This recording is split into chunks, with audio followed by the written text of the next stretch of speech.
Welcome class 9। कैसे हैं आप सब। तो जैसा कि आप जानते हैं कि हम एग्जाम्पल्स डिस्कस करते आ रहे हैं चैप्टर नंबर 2 की, और हमने बेसिक कॉन्सेप्ट्स की एग्जाम्पल्स कर ली हैं। तो आज की इस वीडियो में हम कॉन्सेप्ट 2.3.3 का एग्जाम्पल नंबर 1 और 2 को डिस्कस करेंगे। एग्जाम्पल नंबर 1 बहुत इजी है। सबसे पहले आपको पता होना चाहिए कि रेडिकल क्या है और रेडिकेंड क्या है। अगर आपको ये चीज़ें पता है तो आप इस एग्जाम्पल को सॉल्व कर सकते हैं। ऑलरेडी आपको पता है कि हम एक्सरसाइज 2.3 कर चुके हैं और उसमें मैंने आपको डिटेल में बताया था कि रेडिकल क्या होता है, रेडिकेंड क्या होता है और उससे रिलेटेड एमसीक्यूज क्या हैं आपकी बुक में। तो अगर आपने वो वीडियो नहीं देखी तो इस वीडियो के डिस्क्रिप्शन में मैंने उसका लिंक दिया है, आप जाके पहले वो चेक करें। जब आपकी कॉन्सेप्ट क्लियर हो तब आप इस एग्जाम्पल को सॉल्व करें। और अगर आप नए हैं तो अभी मैं आपको शॉर्ट इंट्रो दे देती हूँ कि ये होता क्या है, रेडिकल क्या होता है, या फिर हमारे पास ये जो रेडिकेंट है वो क्या होता है।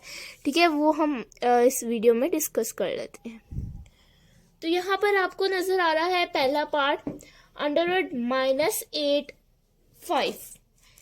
यहाँ पर आपको 5 नजर आ रहा है। अगर आप अपने पेज के पीछे चले जाएंगे तो आप पेज नंबर 43 पर आपको नजर आ रहा होगा रेडिकल एंड रेडिकेंट्स, यानी रेडिकल्स क्या होते हैं और रेडिकेंट्स क्या होते हैं। सबसे पहले उन्होंने 2.3.1 का कॉन्सेप्ट बताया हुआ है, radicals, concepts of radicals and radicands. सबसे पहले आपको ये समझना है, उसके बाद जब आप ये समझ लेंगे तब आप इस एग्जाम्पल्स को और 2.3 एक्सरसाइज को आराम से सॉल्व कर सकते हैं। और इससे रिलेटेड बहुत एमसीक्यूज आते हैं, वो भी आप कर सकते हैं। Concept of radicals and radicands.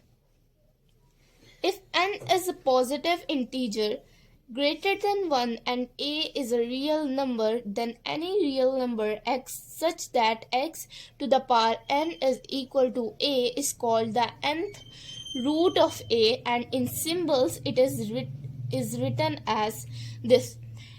अब उन्होंने कहा है कि सपोज कर लें कि एक n है, n की जगह कोई भी वैल्यू हो सकती है, n एक सिर्फ वेरिएबल लिया हुआ है। उन्होंने कहा सपोज कर लें कोई भी एक आपके पास वेरिएबल है। ठीक है, आपके पास कोई भी एक वेरिएबल है, उसको आपने जो है n कंसीडर कर लिया कि n is a positive number integer. तो वो वैल्यू जो है आपकी पॉजिटिव इंटीजर है। तो उस वैल्यू को वो कह रहे हैं कि ग्रेटर देन 1 है वो वैल्यू, यानी 2, 3, 4, 5, 6 एंड सो ऑन, कोई भी वैल्यू है और उसके साथ a है, जो भी एक नंबर है, 2 के साथ एक और नंबर है a is a real number. वो रियल नंबर है, एक पॉजिटिव इंटीजर है और एक रियल नंबर है। Then any real number x such that x to the power n is equal to a is called the nth root of a। यानी कोई भी रियल नंबर x उसके बराबर हो सकता है। कैसे, इसको हम समझ लेते हैं एक एग्जाम्पल्स के थ्रू। 3-4 एग्जाम्पल्स करेंगे तो आपको क्लियर हो जाएगा। तो यहाँ पर मैं आपको एग्जाम्पल बता देती हूँ कि आप कैसे जो है इसको कर सकते हैं। तो सबसे पहले उन्होंने कहा कि अब उसकी स्टेटमेंट को पढ़ें। ये मैंने आपको स्टेटमेंट समझा दी है। ये स्टेटमेंट जो है कोई मतलब इम्पोर्टेंट, इतनी ज़्यादा इम्पोर्टेंट नहीं है, इम्पोर्टेंट है ही नहीं, बल्कि इसमें क्वेश्चंस भी नहीं आते। यहाँ तक कोई क्वेश्चन नहीं आता। ठीक है, ये इम्पोर्टेंट पार्ट नहीं है, बट इसके कॉन्सेप्ट को समझना इम्पोर्टेंट है क्योंकि इससे रिलेटेड क्वेश्चंस आ सकते हैं। सबसे पहले इसको समझे, बस आप ऊपर वाली स्टेटमेंट को मैंने आपको समझा दिया, अब इसको समझे। x is equal to √n a, x is equal to a1n। सबसे पहले आप देखें यहाँ पर इन्होंने लिखा ऊपर xn is equal to a, right. यहाँ पर इन्होंने क्या लिखा हुआ है, xn is equal to a, यानी कोई भी, जैसे हम करते हैं 3 की पावर 3 इज इक्वल टू 27, ये स्टेटमेंट ट्रू है ना। अब उन्होंने कहा है कि इसे 2 तरीकों से और लिख सकते हैं। x जो है बेस बन जाए is equal to under root. Under root क्या होता है, जब हम इस साइन को रेडिकल साइन बोलते हैं, जब हम कोई भी एक नंबर का एक नंबर के अगर एक पार्ट की तरफ स्केयर आ रहा होता है, जैसे यहाँ पर स्केयर आ रहा है और यहाँ पर 9 है, तो वो स्केयर उधर जाके अंडर रूट में यानी रेडिकल साइन में चेंज हो जाता है। कैसे? यहाँ पर आ जाएगा 3, ठीक है। अब ये जो 2 की पावर है ये उधर जाके अंडर रूट 9 आ जाएगा, क्योंकि इस अंडर रूट इस रेडिकल का मतलब होता है 1/2। Always the sine is equal to 1/2 means इसके ये जो यहाँ पर लिखा जाता है ना, यहाँ पर मतलब जो भी हम लिखते हैं इसमें, ये जो इसको कहते हैं इंडेक्स। ये इंडेक्स होती है हमारे पास, और इस इंडेक्स को हम पावर बनाते हैं बाद में। जैसे 1/2 एक 1 होता है अंदर वाले का, ऊपर वाला न्यूमरेटर क्या होता है, अंदर वाले का एक्सपोनेंट। नीचे वाला डिनोमिनेटर क्या होता है, यहाँ पर जो लिखा जाता है कोई भी सपोज कर लो n लिखा गया है, तो वो n जो है वो इंडेक्स है। यानी जब हम इसको रेडिकल फॉर्म में चेंज करेंगे तो यहाँ पर 2 आ जाएगा, ठीक है।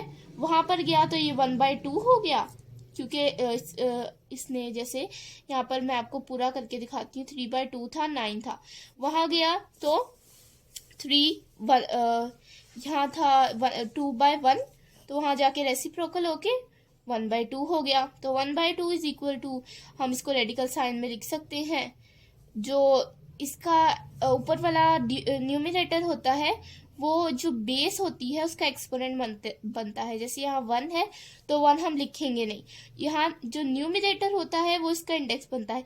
2 हम लिखेंगे नहीं क्योंकि ऑलरेडी रेडिकल क्या मायनी 1/2 होता है। आई होप आपको ये क्लियर है, ठीक है। अगर आपको नहीं भी क्लियर तो घबराने की कोई बात नहीं है, अभी हम एग्जांपल्स करेंगे, क्वेश्चन भी किए हैं हमने 2.3 में, और भी आगे लॉग के टेबल आएंगे तो उसमें आपको एक्सपोनेंट में चेंज करना आएगा। आप चैप्टर नंबर 4 में आपका ये साइन है जिसको नाम दिया गया है सर्ड का, इसके काफ़ी नाम है, ठीक है, तो उसका नाम दिया गया सर्ड का। तो वो एक डिटेल कॉन्सेप्ट है, लेकिन अभी बहुत ज़्यादा एग्जाम्पल्स आएंगे जिनके थ्रू आप इसके कॉन्सेप्ट को डन कर सकते हो। तो इसके नीचे वाली एक लाइन है, in the radical under root a to the index n, the symbol this under root is called the radical sign, in is called and n is called the index of the radical, and the real number a under the radical sign is called radicand or base। जो base मैंने अभी आपको बोला कि ये base है, इसको हम रेडिकेंड कहते हैं। ये जो इसकी पावर होती है, यानी ये जो होता है इसका जहाँ ये जो डिनोमिनेटर होता है, जब ये रेडिकल के साथ सपोज कर लें अगर 3 होता है यहाँ, तो यहाँ 3 हम लिखते, 2 नहीं लिखते, बस 1 कभी हो नहीं सकता, 2 नहीं लिखते, बाकी 2 से आगे 3 4 5 सब लिखते हैं, बस 2 ही नहीं लिखते, और ये 3 हो जाता है यहाँ पर, तो ये हमारा इंडेक्स बन जाता, ठीक है। आई होप आपको क्लियर है। ये देखिए यहाँ पर इन्होंने बताया हुआ है a to the power 2 is usually written as a। Usually का वर्ड वहां पर इस्तेमाल होता है जहां 90% चांसेस हो, यानी I usually do this, I usually have fun, तो यानी मतलब जहां 90% चांसेस होते हैं। आई होप आपको क्लियर होगा। ये समझाना ज़रूरी था उन बच्चों के लिए जो पहली दफ़ा ये एक्सरसाइज सॉल्व कर रहे हैं। तो 2.3.3 का 3 की एग्जाम्पल नंबर 1 है हमारे पास, right each radical expression in radical form to exponential, the vice versa is from the vice versa form, exponential form, and vice versa is explained in the following example। ये vice versa की line को छोड़ दें, ये इन्होंने आपको confuse करने के लिए दी हुई है। आप बस ऊपर वाली स्टेटमेंट पर गौर करें जिसमें कह रहे हैं the method of transforming expression in radical form to exponential form. बस हमने इन रेडिकल्स को, इन अंडर रूट को एक्सपोनेंशियल फॉर्म में चेंज करना है, जो ऑलरेडी मैंने आपको बता दिया है। तो चले हम इसको सॉल्व करते हैं। हमारे पास है under root -8 to the index 5, इसको हमने चेंज करना है एक्सपोनेंशियल फॉर्म में। तो सबसे पहले -8 जो हमारी रेडिकेंट है, जिसे हम बेस भी कहते हैं, वो एज इट इज आ जाएगी। ये जो 5 है ये न्यूमरेटर बन जाएगा, हाँ डिनोमिनेटर बन जाएगा इसका। और इसके ऊपर क्या एक्सपोनेंट है, इसके अंदर जो बेस का एक्सपोनेंट होता है ना वो न्यूमरेटर बनता है, तो इसके ऊपर क्या एक्सपोनेंट है, कोई भी नहीं, तो 1 आ जाएगा। तो ये जी हमारी एक्सपोनेंशियल फॉर्म में चेंज हो गई, ठीक है। 8 आएगा और उसके ऊपर 1/5। तो हमारे पास आंसर क्या है, -8 to the power 1/5 आंसर। इतना इजी से क्वेश्चंस हैं, 2-2 मार्क्स से क्वेश्चंस आते हैं, एमसीक्यूज में भी पूछे जाते हैं। इसका कॉन्सेप्ट क्लियर करें, इसकी प्रैक्टिस करें जितनी कर सकते हैं। और साथ में आपको आप मेरी क्लासेस ले सकते हैं जहाँ पर मैंने आपको कॉन्सेप्ट्स बताए हुए हैं कि कैसे आप रेडिकल फॉर्म में चेंज कर सकते हैं, वहाँ हमने ये डिटेल में डिस्कस किया है। अब नेक्स्ट एग्जांपल देख लेते हैं कि हमारी नेक्स्ट एग्जांपल क्या है। तो नेक्स्ट एग्जांपल है √3x 5 3, ठीक है। √x 5 to the index 3, तो इसको कैसे चेंज करेंगे देख लेते हैं। √x 5 है और 3 है। अब आपको पता है कि जो बेस है, रेडिकेंट है, वो एज इट इज आ जाता है। सबसे पहले हम इसका रेडिकल देखते हैं, जो इसके इंडेक्स होते हैं वो देखते हैं, वो डिनोमिनेटर बनती है।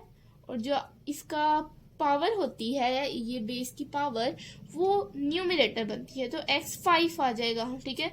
आप इसको ऐसे लिख सकते हैं, x 5/3 आंसर। ब्रैकेट लगा के लिखना है, ब्रैकेट के बगैर लिखना है इस। ओके, अब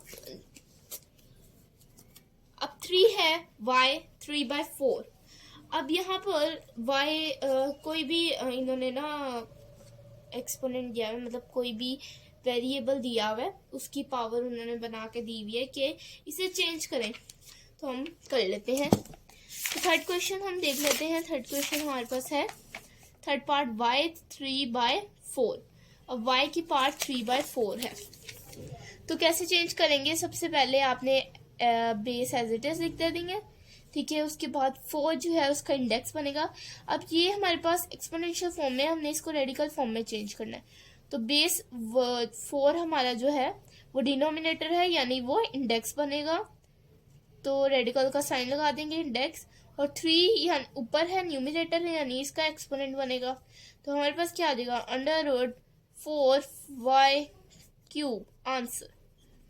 इजी से क्वेश्चन है। उसके बाद है 6 part is equal to x -3/2। इसको भी रेडिकल फॉर्म में चेंज करेंगे, तो रेडिकल का साइन, फिर base as it is, denominator इसका एक्सपोनेंट इंडेक्स बनेगा। डिनोमिनेटर देखें तो 2 है, तो 2 मैंने कहा था, आपने एग्जांपल पढ़ी थी, एक बॉक्स था इंपॉर्टेंट, उसमें था √a to the index 2 is usually written as √a, यानी 2 नहीं लिखते, तो 2 नहीं लिखेंगे, इसकी पावर जो -3 है वो लिख लेंगे, ठीक है। ये हमारे पास क्या आ जाएगा, इसका आंसर, ये इसका क्या होगा, आंसर। तो आंसर। आई होप ये एग्जांपल्स आपको क्लियर होंगे। अब 2 हमारे पास एग्जांपल 2 है, सॉल्यूशन √16x4y², इंडेक्स क्या है, क्यूब है।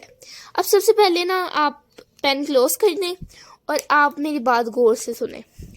हमारे पास इस क्वेश्चन को सॉल्व करने के लिए काफ़ी मेथड्स हैं, लेकिन सबसे इजीएस्ट मेथड मैं आपको बताऊंगी, ब्रेक डाउन ऑफ क्वेश्चन, यानी डिफरेंट पार्ट्स में डिवाइड कर लेना इस क्वेश्चन को। तो इस क्वेश्चन को हम डिफरेंट पार्ट्स में डिवाइड कर लेंगे। मैंने बहुत दफ़ा आपको बताया है, मैंने आपको एग्जांपल्स करते हुए ख़ास तौर पे रिव्यू 2 की जो लास्ट क्वेश्चंस थे, question number 3, 4, 5, 6, 7, they were all based on the exponent laws of exponent. So I have told you in that video that you have to apply some methods, ठीक है। कुछ कॉन्सेप्ट्स हैं, कुछ तरीके हैं, कुछ स्टेप्स हैं जिनके थ्रू आप इनको क्वेश्चन को सॉल्व कर सकते हो, स्पेशली फॉर एक्सपोनेंशियल, यानी एक पर्टिकुलर जो पर्टिकुलर स्टेप्स थे वो मैंने आपको बताए थे, जो सिर्फ आप एक्सपोनेंशियल फॉर्म को 11th में 12th में कोई भी एक्सपोनेंट का क्वेश्चन आता है तो अगर आपको वो 4 कॉन्सेप्ट्स पता है, वो 4 स्टेप्स पता है, तो उन 4 स्टेप्स के ज़रिए आप ये क्वेश्चन सॉल्व कर सकते हो। तो वो स्टेप्स मैं आपको बता देती हूँ इस वीडियो में भी, लेकिन मैंने आपको वो रिव्यू 2 में भी बताए हैं। तो जो बच्चे इस चैनल पे न्यू हैं वो सबसे पहले मेरा चैनल सब्सक्राइब कर दे ताकि उनको हर आने वाली वीडियो मिल जाए, जल्द से जल्द मिले, ताकि वो कॉन्सेप्ट्स और स्टेप्स और इम्पोर्टेंट क्वेश्चंस। और मैंने आप अभी रिसेंटली एक शॉर्ट अपलोड किया है जिसमें मैंने आपको बताया है कि लॉन्ग कौन से आ सकते हैं चैप्टर 2 में से, यानी जो भी इम्पोर्टेंट लॉन्ग हैं वो बोर्ड में जो आते हैं पास्ट पेपर्स को देखते हुए वो मैंने आपको बताए हैं। आप पहले वो चेकआउट करें ताकि आप सबसे पहले अपनी बोर्ड की तैयारी करें, तो सबसे पहले वो रेडी करें। अच्छा, अब यहाँ पर 16x4y² है। तो सबसे पहले मैं आपको बताती हूँ कॉन्सेप्ट क्या होगा। Change into exponential form, exponential form में चेंज करेंगे सबसे पहले। दूसरा कॉन्सेप्ट होगा एलसीएम या फिर फैक्टराइजेशन, ठीक है। तीसरा कॉन्सेप्ट होगा ऑब्जर्विंग द वेरिएबल्स, मतलब आप इसको छोड़ दें, आप इम्पोर्टेंट रखते हैं। उसके बाद cutting down the exponents of the variable, ठीक है। और फोर्थ हमारा स्टेप होगा आंसर, मतलब स्टेप नहीं है ये, लेकिन फिर भी आप कह सकते हैं कि हाँ इसके बाद मेरा कुछ भी नहीं करना। सबसे पहले है change into exponential form. Exponential form में चेंज करना बहुत आसान है। अंडर रूट का इंडेक्स जो है वो हमारे पास डिनोमिनेटर बनेगा और न्यूमिनेटर हमारे इसकी पावर बनती है। अब मतलब ये होल है ना, तो इस होल की पावर नहीं है, तो 16 है, तो इसका एलसीएम या प्राइम फैक्टराइजेशन करेंगे। एलसीएम वही बात है, तो लिख लेंगे इसको। आई होप आपको नजर आ रहा होगा। इसको लिख लेंगे 16 है और 2 है, 2 से करेंगे। 2 8 is 16, 2 4 is 8, 2 2 is 4 and 2 1 is 2। अब यहाँ पर हम इसको लिख लेंगे, कितने 2 आए हमारे पास 4 लिख लेंगे। x4 y2 1/3। अब कटिंग डाउन, अच्छा यहाँ जो मैंने स्टेप्स लिखने लगी थी वो मैंने लिखा नहीं, वो स्टेप था observing the variables and the constants in the statement in the algebraic expression and cut down, and मतलब जो भी आपके पास इसका एक्सपोनेंट आता है, जहाँ जैसे मैंने यहाँ लिखा cutting down the exponent of variable. तो हमारे पास जो भी अंदर कांस्टेंट्स होंगे या फिर वेरिएबल्स होंगे, anything, exponents, variables, constants, and observing their exponent to getting the match from the whole expression।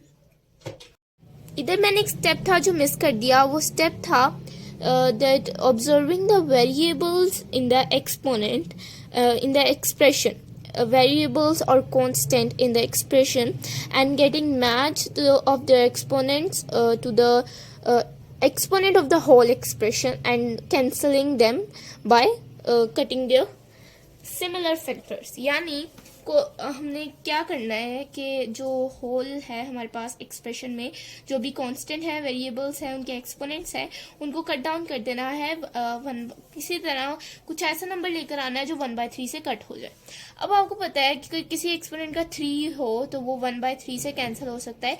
एक वाहिद 3 ही एक ऐसा एक्सपोनेंट है जो 1/3 से कैंसिल हो सकता है। तो बस यही करेंगे हम, 2 3.2 को अलग कर देंगे ताकि ये कैंसिल हो जाए। x3 को अलग कर देंगे और y2 एज इट इज रहेगा। अब 1/3 एज इट इज आ जाएगा। आपकी बुक में उन्होंने ये जो है आपको ज़्यादा डिटेल में नहीं बताया हुआ। जैसे हम इसको ही देख लेते हैं, उसके बाद मैं आपको कंसेप्ट बताऊंगी अगर आपकी बुक में वो कंसेप्ट बताए। अच्छा, इन्होंने फैक्टर्स बनाए, उसके बाद identity, factorising, arranging perfect cubes, यानी परफेक्ट क्यूब्स अरेंज किए के क्यूब्स अरेंज हो जाएं। उसके बाद यहाँ पर देखें y5 था, सॉरी y5 था, y2 लिखा हुआ है मैंने, y5 था, तो इन्होंने y3 को भी अलग कर लिया, y2 और y3 को अलग कर लिया ताकि ये कैंसिल आउट हो जाए। द सेम थिंग हमने भी यहाँ पर की। अब यहाँ पर उन्होंने 2xy कैसे आया ये मैं आप लोगों को समझा देती हूँ कि उन्होंने क्या किया, 2 और xy को मल्टीप्लाई करवा दिया, यानी 2 मल्टीप्लाई हुआ x से और फिर मल्टीप्लाई हुआ y से, तो वाई स्केयर से, तो 2xy स्केयर आ गया। अब 8 जो था उसकी पावर 2 3 लिखी ताकि ये कैंसिल हो जाए और 2xy स्केयर आ गया। कैसे, मैं आपको जैसे समझा रही हूँ सेम उन्होंने वैसे ही किया है।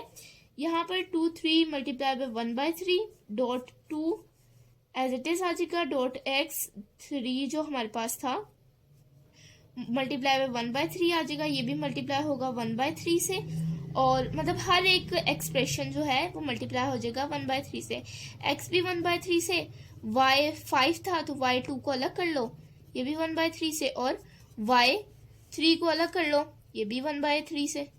तो ये जो 1/3 है इनको ये कैंसिल हो जाते हैं, जैसे यहाँ पर 1/3, ठीक है, ये कैंसिल हो गए। अब हमारे पास क्या बच गया, 2 dot 2 1/3 dot x 1/3 dot y square 3 dot y, ठीक है। अब हमारे पास ये फैक्टर बच गए हैं। अब हम क्या करेंगे कि जो अकेले हैं, जैसे यहाँ पर स्केयर जो क्यूब वाले हैं वो एक तरफ कर लेंगे और जो स्केयर वाले हैं एक तरफ, यानी 2x और 2 भी अकेला है, x भी अकेला है और y भी, 2xy एक तरफ कर लिया, डॉट ये 2 1/3 x 1/3 और y 2/3 अलग कर लिया। अब हम इसको रेडिकल फॉर्म में चेंज कर सकते हैं जो आपको करना आता है। कैसे, अंडर 3 इसकी तीनों की पावर है 3, इसका इंडेक्स 3 बन जाएगा, 2 की पावर है 1 लिखते नहीं है, x की पावर है 1 लिखते नहीं है, y का स्केयर है तो वो लिखेंगे। ये हमारे पास फाइनल आंसर है। अब देख लेते हैं बुक में क्या आंसर है, ताकि अगर उन्होंने देखें यहाँ पर भी सेम उन्होंने वही प्रोसीजर किया है। तो सबसे इजीएस्ट जो मैंने आपको बताया वो मेथड है, क्योंकि आपको ये वाला मेथड थोड़ा सा मुश्किल लगेगा, पता नहीं चलेगा 2 के तो भाई 4 फैक्टर बनते हैं, 8 कैसे बन गया, ये वो, तो ये नहीं पता चलेगा। तो जैसे मैंने किया है कि 3 को सेपरेट कर लिया और 2 को सेपरेट, इसी तरह 3 को, ठीक है, आपने इसी तरह क्वेश्चन अटेम्प्ट करना है, दोनों के इक्विवेलेंट मार्क्स मिलते हैं, बस स्टेप्स ठीक होने चाहिए। ये मेथड मैंने आपको चैप्टर 4 का बताया हो, चैप्टर 4 निहायत ईजी है चैप्टर 2 की निस्बत, क्योंकि चैप्टर 2 में आपको थोड़ा कॉम्प्लिकेटेड मेथड से समझाया गया है, लेकिन कॉम्प्लिकेटेड मेथड से इजी मेथड अडॉप्ट करना ज़्यादा अच्छा है, क्योंकि आपको जो इजीएस्ट वे लगता है वो सबसे चांसेस होते हैं 90% मार्क्स मिलने के। आई होप आज की वीडियो आपको समझ आई हो, आपने डिटेल में सॉल्व की हो, आपने डिटेल में क्वेश्चंस जो हैं प्रैक्टिस करनी है इनकी। अगर आपको ये वीडियो पसंद आए तो इस वीडियो को लाइक करें, शेयर करें, ज़्यादा से ज़्यादा कमेंट करें और मेरे चैनल को सब्सक्राइब करना ना भूलें, क्योंकि मेरे चैनल को सब्सक्राइब करके जाएंगे तो आप लोगों को नई नई क्लासेस, नई नई वीडियोज़ और एजुकेशन से रिलेटेड शॉर्ट्स मिलते रहेंगे। तो अल्लाह हाफिज़।